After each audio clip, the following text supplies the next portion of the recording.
Back for wiring fun. So, welcome back to the channel. Those who've been watching this video series, this is the Kawasaki Mule. We have done a lot to this thing from the time we got it. Blown up diesel engine's been removed, Repower figured out, repowered with a Briggs Vanguard engine. Clutch and everything is reinstalled. I built this exhaust manifold in a previous video. Ignore the yucky welds. I promise they're airtight. But this video, I kind of want to get power going to it, get the starter working off the key up there, and fire this thing up. I mean, that's really the goal, is to get this thing fired up. So I think to get started, there's a few things to note. One, the old starter was a solenoid-driven starter. So this style starter, battery constant hot here, trigger wire here from the key, and then this solenoid kicks it and fires the starter. The Vanguard engine, direct drive start. So you've got to put battery voltage on it, it turns, which means you need a starter relay. This doesn't have one because it was wired the old way. So I have a trigger wire, but I don't have a relay. So enter the standard, classic, been around for a million years. I always call them Ford starter solenoids because I grew up on old Mustangs, and this is what they use to start old Mustangs. The older Fords use one of these guys. But essentially, it's power in, power out, and then it's triggered by voltage to one of these pins. I'm not sure which pin. I have to look at the diagram. One of them is the trigger pin. One of them is basically feeds full 12 volts to a coil if you have a ballast resistor system. But we're not going to be using that. We're going to be using this to hook up the starter to the battery. And then we have to isolate from this pile of, I'm going to say fun, one of these guys on here is probably the trigger wire for the starter. If not, it'll be down there in the bowels somewhere where the old starter used to be. I'm honestly not sure because I don't remember when I took it apart. But we'll find it, and that'll be part of this video. We will. Nope, that's not. That kind of looks like it would want to be it, but I don't think that's it because it's got two. Anyway, we'll find that wire, and then we have to take the wires from the Vanguard and attach all those. Oil pressure sensor, alternator for charging. The yellow one's a kill switch, which I don't think we'll need because it has a solenoid on the carb, which also has to be hooked to 12 volts. So yeah, buckle up for some wiring fun, and then hopefully at the end of it, there'll be a payoff of us at least getting the starter spinning, if not getting the engine to run. All right, first things first, I got a battery charge in here. I got a smaller battery too. First things first, we got to orient ourselves in the electrical here. A lot of fuses. There's a relay here. Might be part of the old starter circuit, but that's not enough to run a starter. So the first thing I got to do is find the trigger wire. There was a trigger wire going to the old starter. 99% sure it's going to be this guy here. Single pin, long enough to reach the starter. And we're going to want to send this basically back inside. We don't really want it out here. We're going to use it in there. I don't think there's maybe I can just wedge it back through its little home here, because I'm going to mount the starter solenoid in there. Now I don't really, this is going to fight me. You know what I could probably do is just tuck it right in here, because I'm going to put the starter solenoid in there. So yeah, this is the solenoid, and if we take a look, clear some space, as it were. You know what I really need is I need the thing. Hold you guys up. Okay. Just so you know what we're working with as far as wiring this thing goes. Those are always pretty much the same. There's no real variations to these. The thing I would say to be cautious of when you're buying these, unless you want to run a separate ground, make sure it grounds through the mounts, because I'm going to ground this to the chassis. The chassis is grounded. I'll have my ground saw figured out. You don't want to end up learning the hard way that it's not grounded and there's an extra lug for a ground wire that you have to figure out. But I can see right on it, I got an S and an I. That's S is going to be for start to trigger the solenoid, which when you trigger it, this is the hot. When you trigger, this is the ground, and it moves the giant plunger in here, which throws a copper contactor up and bridges these two together. That allows high amp current for the starter. This guy over here, this I, he's the one I was saying is for putting 12 volts to the coil during starting, which you do on a lot of older cars to get maximum spark when they're cold. We will not be using that. series of nuts. I'll tell you what, these nuts with this thread pitch, I always struggle to find these in my like parts collection, so make sure you hold on to those. As far as what we're going to do with this, let's bring you over into the office here. And I think what I'm going to do is try to line this thing up. I don't know if you can see it or not. I'm going to try to get this, yoink, to mount right about here. There's a flat plate right here that's frame. I think if I mount this there, either like that or from underneath, I don't know which way will make more sense yet. Probably up top so I can actually get to it. Yeah, it just literally just has to sit up in here, and you don't want the batteries the terminals touching anything else. So I'm going to pause this. I'm going to drill some holes so that we can put some screws in this. I also got to clean this off because, like I just mentioned, this is going to ground through that opening there. So let me do that, and I will bring you guys back when this guy is installed. Alrighty, so got this installed. Again, I just drilled a hole. You know, nothing tricky. Drilled a hole, cleaned it up, made sure it was grounded. Now I got to put wire from the starter on here and the wire from the battery on here. Starter wire, battery for the starter wire is right here. I keep saying that wrong. The starter wire that will get power from the battery is right here. So I got to put an angled connector on this guy, connect that to there, and then the positive lead from the battery will go over here. And our start switch, which is, right here, is going to get a new connector and go just like right that. So let me get an end on this. That's not exciting to watch, and I'll be right back. Alrighty, back. I'm going to wire this thing up. All the wires are in the right spot now, and we can maybe hook the battery up and see if she turns over. This is really just a series of what I talked about before. We have our trigger wire that's going to lay back here. We have our starter wire, which is going to sit right on here. And then we have our battery cable wire. This used to go to the actual starter on the old one. Here, it's just going to live right there. Let me get the nuts. Guys, a little bit of the business. We're not going to go crazy. You don't want to break it. That was one of the things about these really inexpensive starter solenoids is that the posts tend to break if you try to ramrod them real hard. So we are just going to get them good and snug. Rely on the lock washer to do its lock washer things, and not break the top of the ceramic off. Yeah, and I have a little window here that I can use for kind of getting in here. And I mean, maintenance is a weird word because this isn't really maintenanceable. This is really fix it if it breaks. But if I was going to hook up a starter trigger or something, I do have a little bit of access to it. And I could cut this actually and make this a little wider even. Yeah, I really didn't have this very tight with my fingers. Doing a lot of turns here on this wrench. There we go. All right. And we can drop the boot as far back over it as it'll go in this orientation. Again, I used to cover the starter. All right. Now I'm pretty sure it's time to hook the battery up and give this a shot. I just got to tighten down this nut here for this trigger, and then I'll get the battery. We'll get the battery installed, and we'll try to hit the key. Let me move you guys to a better spot for that. Hold on. Okie dokie. We are back on the other side. I tightened down the trigger. In theory, that is all it needs to be starter active, as it were.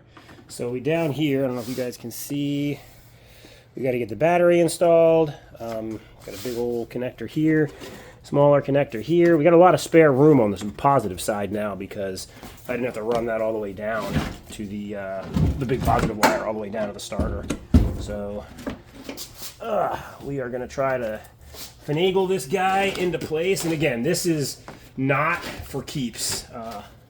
We will be doing something different with this. Man, this is going to be a problem. Let me see if I can get more room on the negative. I think there's more up here.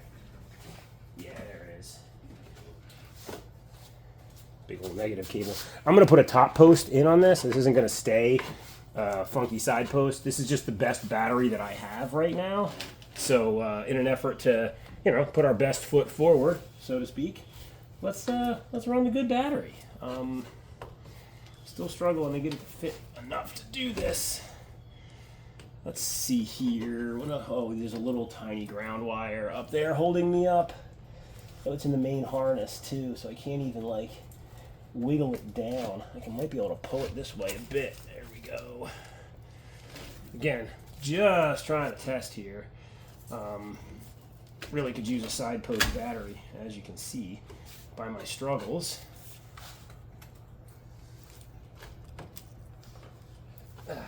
Okay.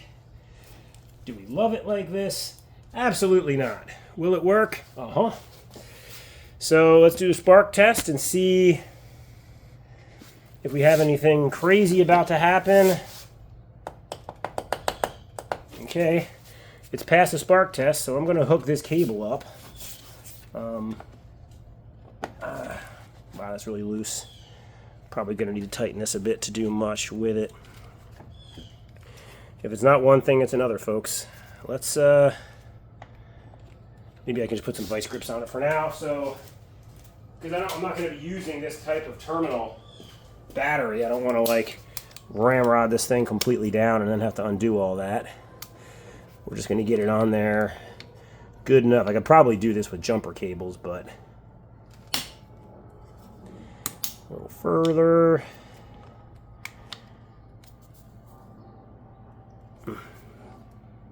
Yeah. Maybe we are going to have to do it with the actual tool. All right, let me pause it and get the right wrench for that. Forgot to hit unpause. It's on there. I mean, again, on there good enough for what we're about to try. So, we got a lot of unhooked stuff still in the back. You know, we haven't hooked up any of the wiring back here yet. So I want to make sure that nothing's going to touch anything. We're not starting this. We're just going to see if the starter actually turns with our new configuration. It should start. That's old alternator, and I did start to rig up a temporary fuel system, but this is my first time actually turning on the key in this thing with battery power on it. I don't know what's going to happen, honestly. We're finding out together. Let's see.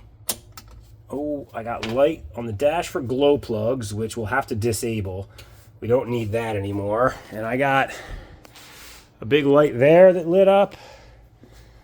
No lights back here, but that seems to be wired hot into the ignition. And I got the speedo seems to have woken up. So let's just give it a little cranky crank on the key and see what it does. Nothing. Now I can hear a relay triggering. So let's see if we can hear which relay.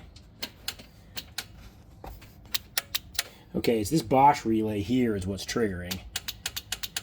That tells me that my trigger wire that I just put onto the starter solenoid is not getting power from that relay when the key is hit. So let me break out the tester and we will dig in on that. One moment. So step one to test this is pretty simple. We're just going to throw the meter on it. And what we're looking for is that to get 12 volts when I hit the key. You know, fairly straightforward. I don't know if you guys can see the meter or not. I think you can. I don't know if I can see the meter or not. I think I can. No, I can't actually with the key. Let's see. How do I want to do this? Oh, I wonder if there's some sort of wait to start till the glow plug light goes off, like an interlock, because it's a diesel. Well, let's verify that this isn't getting power, in fact, right now. I'm like 900% sure that's the right wire. Like really should be getting something out of that when we turn the key. Oh, I am in fact getting 12 volts on it.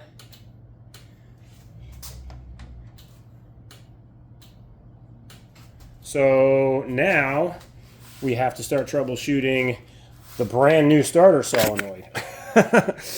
that really should be working. You know, no magic there, guys. It should just, when that goes, it should trigger. The only thing it might be is a bad ground, but we can test that. We're going to put the meter in beepy noisy mode, and we are going to bring our positive lead over.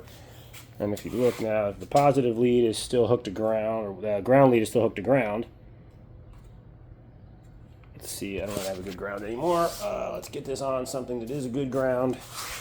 Okay, so that's grounded in theory. I'm not getting anything here.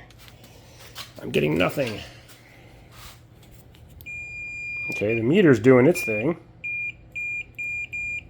So I should be able to, actually, you know what, let's poke this into here, or somewhere in here, so that we have a ground direct from the old battery. That way we can be absolutely certain. And then if I touch it somewhere else on here, okay, so now I know this should tell me ground, right? So now I want to check to make sure that this is grounded. We are in fact not grounded here on our specially installed, even though I used a wavy washer. So, yes. Noticing none of this is grounded. None of the chassis is catching a ground. Some of it has to be because we're getting lights, but where does that ground stop and start? Oh, I seem to have, oh no, I'm in there. So we've got a grounding problem. Some areas of this happen to be grounded, some areas happen to not be grounded. So where do we have good grounds and where do we not? I'm not getting anything anywhere else. The only place I'm getting it is on the actual wire. What about up here? Did I just lose my wire? No. Okay, I hear it. I have ground on the motor.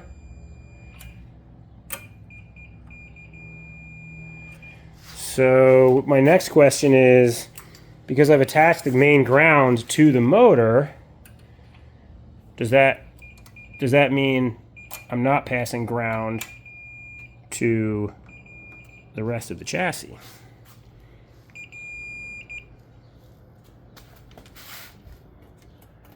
I am in fact not getting any ground to any of this. So we have to find a better ground. I don't know where that ground lug came off of. I believe that old ground was grounded to the motor on the old configuration, so I redid that. But I am honestly not seeing any sort of continuity between the motor and the rest of the body. Now, it's possible that there is another wire that is important for this that I'm missing somewhere, but let me go grab the wiring diagram and I will be back. So there's a lesson here, folks. I was under the assumption that all of the metal on this, once that was grounded, would be grounded. I bolted the motor as there's no motor mount, so it's solid mount.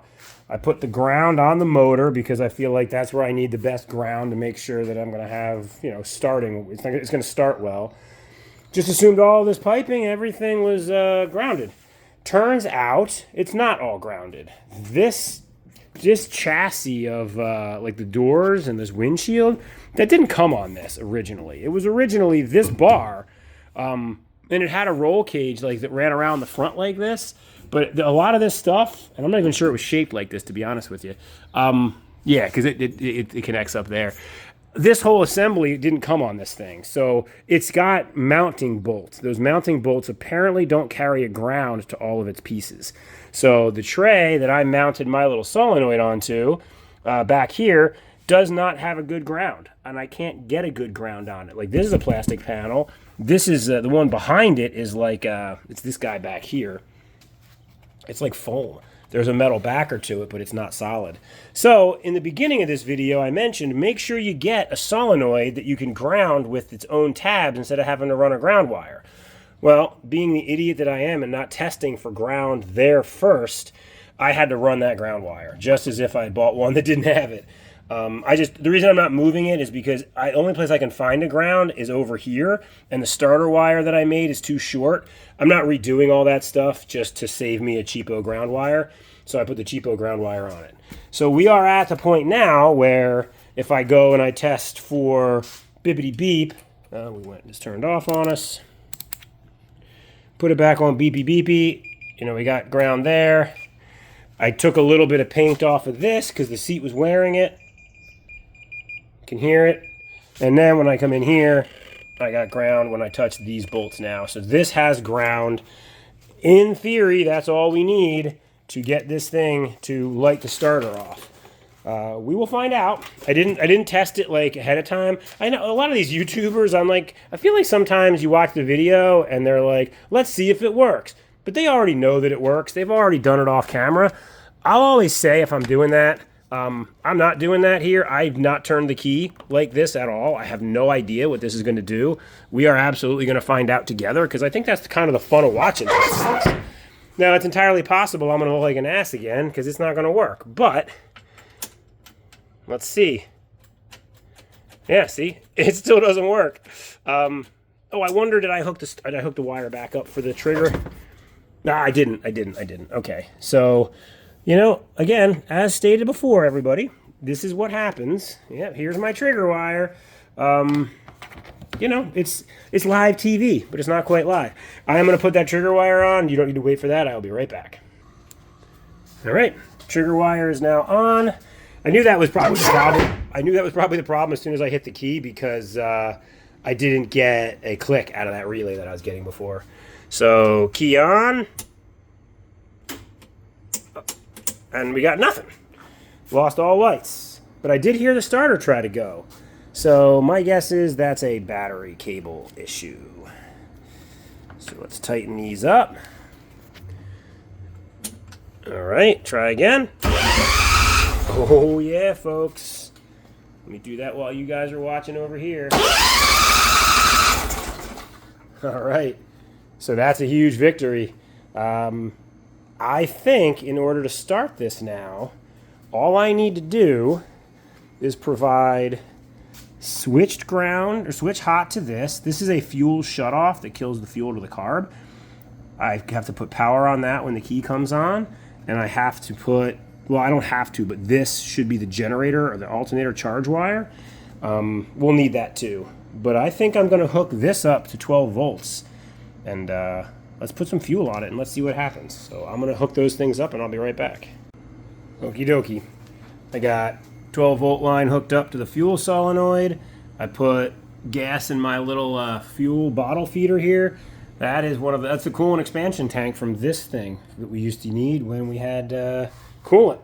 So I've been letting it fill. That's why I didn't come back right away. I mean, you guys can't tell how long it was, but I gave it like 20 minutes to fill because it's kind of slow coming out of this thing. But there's enough fuel in that filter now.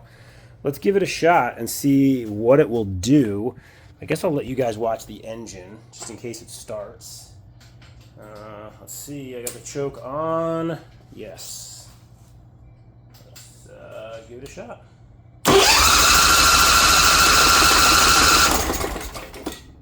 Nada. But let's give it some help and see what it likes to do there. That should fire because this engine did run, but let's see.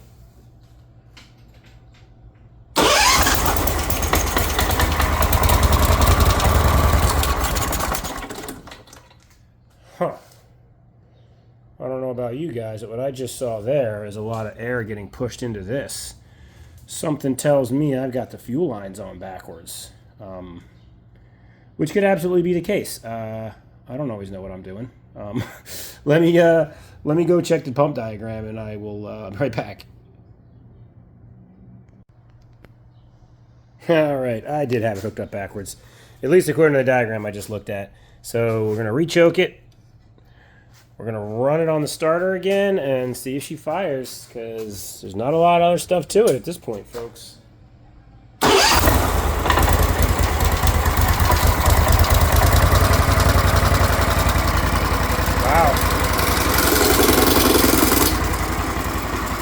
I don't know what those noises are. I guess that's in the clutch. It's super quiet, I'll tell you that.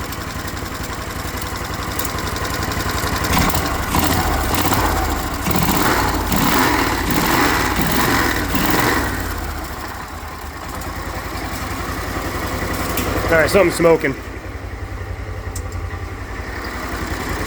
Oh shit. Alright, so shutting it off requires a little bit more effort. We smoking a belt? No, the belt's cold. I don't know what was smoking, guys. I mean, yeah. Maybe it's just stuff burning off the motor? No, I smell a definitive smell of burning. I don't know. What could be smelling like that? Is it maybe the paint on this thing? That's touching there. Let me move that off. I don't know. I mean, but hey, it runs. Like, let's be happy in that moment and just revel in that for a second, because, you know, who knew? This was not always going to be a home run easy thing. Feel pretty good about the way it panned out, but you never know until you actually start something. It runs sweet. It's quiet. I wish I knew what was burning and what the burning smell was. That's obviously troubling, but I have a feeling I'm going to have to run it longer to find that out. So let me get some more fuel. Actually, there's still plenty of fuel in the temporary fuel tank. I'm just doing a sniff test. Yeah, do I see it touching anything? Oh, I wonder, could it be touching in here? No? And this is freewheeling, so there's definitely no... Uh-oh. Uh-oh. Well, that... I'm going to go out on a limb and say that's not good. That's probably not good. I don't know what that is, but it looks important. Can I see where that might have come from if I wiggle this around a little bit? Again, this part was apart when I got this thing. So anything is conceivably possible here.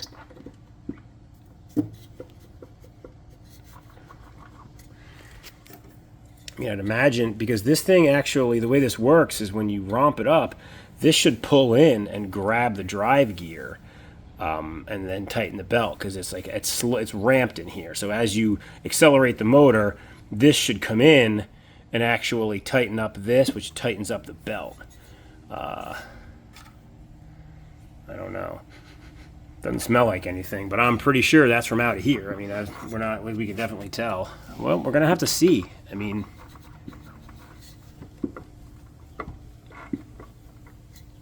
I don't think anything else is. I feel like that's a little bit of extra wiggle. But again, not knowing how this thing is supposed to work, I just don't know. I'm feeling in the back to the flange that we have installed. We're right up against it. That bolt was tight. I don't know. Do not disassemble or modify the clutch. Well, I'm going to go out on a limb and say somebody or something has already sailed that ship for me, because there is a plethora of what appear to be loose objects in here now. Now maybe these move out with centrifugal force, and that's how it works. There are 3 of them that all seem to do the same thing. Guys, I just don't know. Let's fire it back up and see if it still smokes. I would like to have the kill switch hooked up, but we'll be all right. Battery. Hoisted by crappy battery cables again. She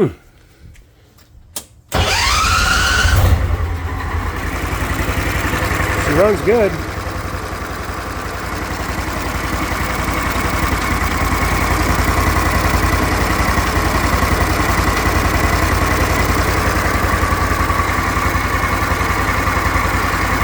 It's not doing anything unreasonable.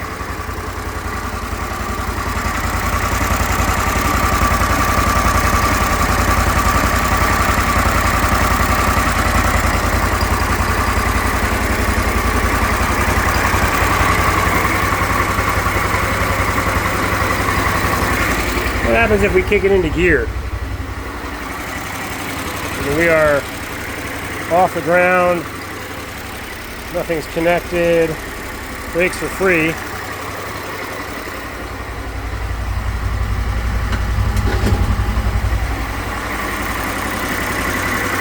Oh shit.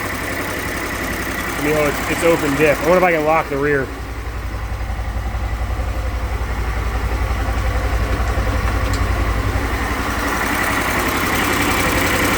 Yeah, I can't stop it. Yeah. So the rear locker works.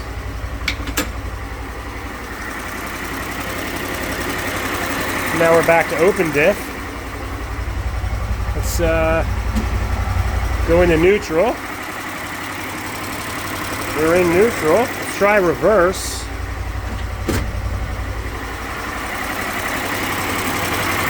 And we got reverse. I'm not going to try the front wheel drive because I will drive it right off the jacks.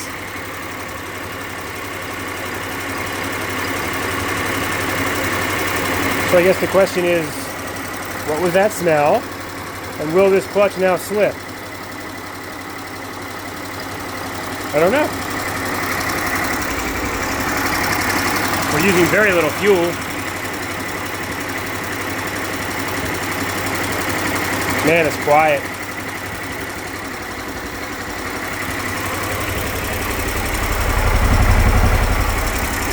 My exhaust manifold works flawlessly. Now I think if I ground out this yellow wire, we should shut down.